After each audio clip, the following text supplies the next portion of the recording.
Welcome back to the Means Report. We appreciate you staying with us as we are so pleased to welcome the president of Augusta University. He is Dr. Russell Keene. Dr. Keene, thanks for taking the time. I know you're busy and we appreciate you. It's great to be with you, Brad. I can't believe that July marks 1 year since you took office. How's the job going? It's been 290 days. We're counting the days. It's been great. I've been blessed to have Karen, my wife, by my side the whole time, and we have just thoroughly enjoyed meeting with our students, learning more about what's going on in our research laboratories, talking with our faculty, and the community's been just phenomenal. Well, you're a veteran of Augusta University. You were executive vice president for administration. You were the president's chief of staff. Was it a seamless transition? I don't know that I'd say seamless. It was very familiar in that Dr. Keel and I had worked together for over 14 years, and he said, you know, most marriages don't last that long, and we had a great time together and did a lot of wonderful things, both at Georgia Southern and here in our hometowns, Augusta. And so knowing the community, knowing our strengths and some of our weaknesses has been very helpful as we transition and look forward to taking Augusta University to newer and greater heights. Dr. Keene, what are the hot majors these days? What do students want to focus on? You know, across the country, it's nursing and business. But for us at Augusta University, it's, of course, the health sciences. We are the designated health sciences university for the state of Georgia. Right.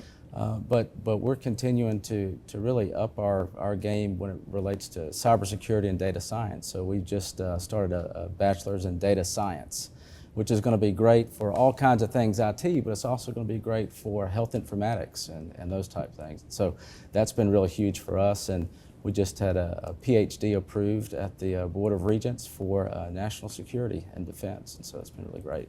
All right, speaking of the Board of Regents, that helps me move on to my next question, which is to kind of look at AU from the state perspective. Do y'all have a good relationship with the decision makers in Atlanta, the Board of Regents, lawmakers, and are you okay with the support, the funding they're giving you? Oh, it's been phenomenal. In fact, if we didn't have a good relationship, I'm not sure I'd be here with you. It's the Chancellor has been extraordinarily supportive of our efforts. The Board of Regents, when the legislative session began in January, they had already recommended to the governor the approval of our translational research building. That was $99.8 million. My word. We had to do our part, and well on the way to securing $30 million in philanthropy since July 1.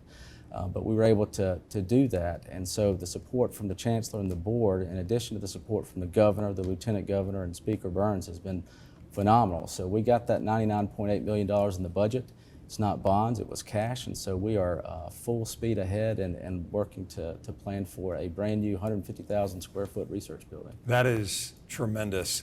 What's that philanthropy look like day to day? Are you just knocking on Augusta doors saying help us out, or is it, am I looking at it too small by thinking that? Well, it's telling the story, and so while certainly we've got folks that we want to knock on the door and go see, it's really telling the story of the power of education, what a college education at Augusta University can do, not only for the students, and particularly first-generation students, but for our community, for our state, for our nation, for humanity.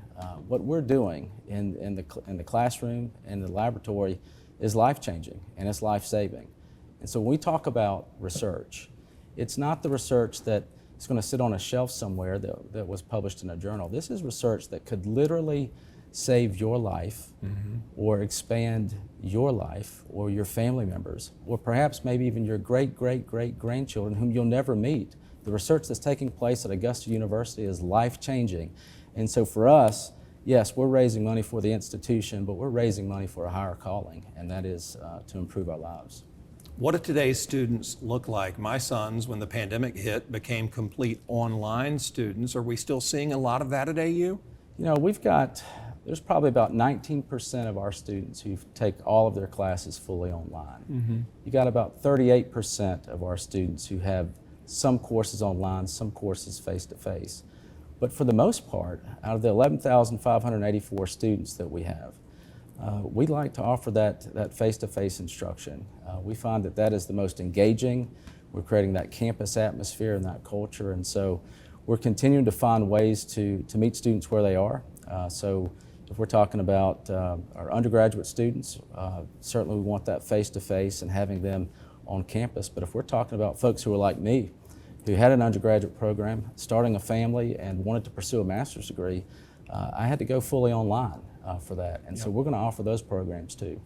Are you pleased, speaking of the campus atmosphere, with housing? Are we giving our students good places to stay so they're comfortable and so mom and dad are comfortable? Yeah, so we've got about 1,228 beds on campus. Wow. And we have a wait list for students to get on campus in those rooms. And we've worked with some of our partners in the community about what the private sector can do to help us with that. But we're also looking at having more housing on campus and beginning to prepare for that, because what we find is that the more we can have our students on campus and engaged with on-campus activities, the more successful they'll be to graduation and achieving a career. No, I agree. What about AU when it comes to recruiting students and faculty? Who's your competition? Because we see the campuses here in Augusta and we think they're the best ever.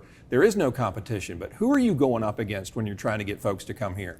So really, I think our competition is certainly some of the schools northeast and all of that, but our competition, what I try to focus our teams on, really looking at how we can improve upon every single interaction with each other, with our students, and with our community. And if we do that every single day, if we recruit our faculty like they haven't agreed to come here yet, if we treat our students like they haven't agreed to come and receive an education and learn yet, then we'll win. And so for us, it is we want to have the best student-centered research university experience that anyone can offer. In order for us to do that, we've got to recruit the best faculty and we've got to retain them. And so part of that is creating an environment where our faculty want to stay at Augusta University because they know it's special, they know they're respected, and they know they can do great things for our future. I've been careful not to say college kids during this interview because the student body at colleges is changing. Do you all cater to older folks who maybe want to say, hey, I'd like to pursue a new path in life? Can AU help them?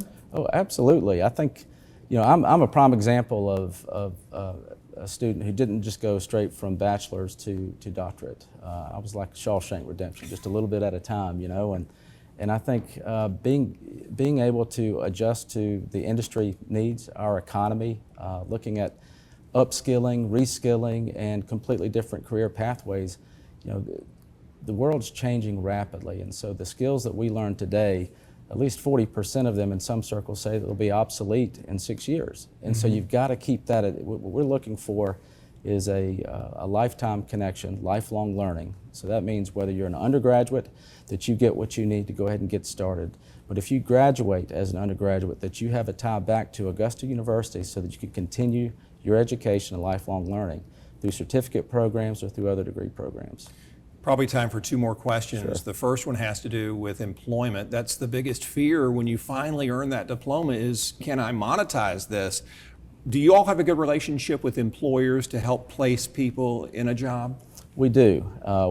We are looking at more experiential learning, service learning, internships, externships, but as we develop curriculum, particularly in data science and cybersecurity and the advent of AI and how we look at teaching, how we look at identifying and disease and treating disease, these things are changing so rapidly that we have to have great relationships with employers. And it's not just your businesses and your industries, but it is healthcare as well. That we are the Medical College of Georgia, fourth largest medical school in the country. And for almost 200 years, we've been providing healthcare workers throughout this state.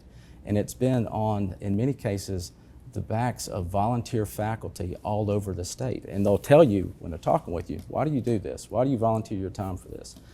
It's because they learn just as much from the students as well. Yeah, So it's this sharpening back and forth. But as we develop curriculum, we're talking with industry partners. We're trying to determine what they need, what they are seeing. But when they get an Augusta University graduate to come work with them, what our brand is going to be is that these students are critical thinkers. They can work individually, they can work in teams, they are civic-minded, and they help solve real-world problems. Well, we appreciate you turning out those kind of folks to contribute to our community, and we know the community wants to contribute back to you all at Augusta University.